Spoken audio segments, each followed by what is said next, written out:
साम्राज्य, सामान्यांचा असामान्य आवाज।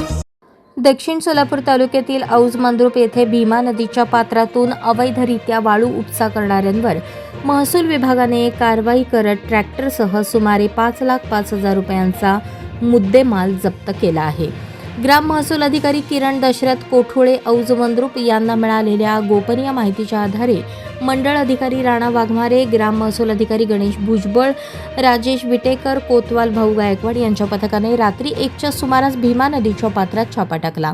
या कारवाई दरम्यान लाल रंगाचा अर्जुन महिंद्रा कंपनीचा ट्रॅक्टर व पिवळ्या रंगाच्या ट्रॉलीमध्ये अंदाजे अर्धा ब्रास वाळू भरलेली आढळून आली।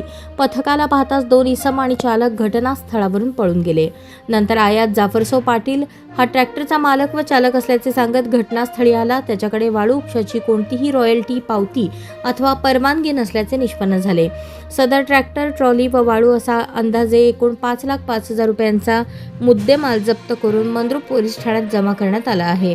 या प्रकरणी आयात जाफरसो पाटील व 2 अनोळखी इसमांविरोधात भारतीय न्याय संहिता कलम 303(2) तसेच पर्यावरण कायदा कलम 9 आणि 15 अन्वये गुन्हा दाखल करण्यात आला आहे। पुढील तपास पोलीस हेड कॉन्स्टेबल बिराजदार करत आहेत।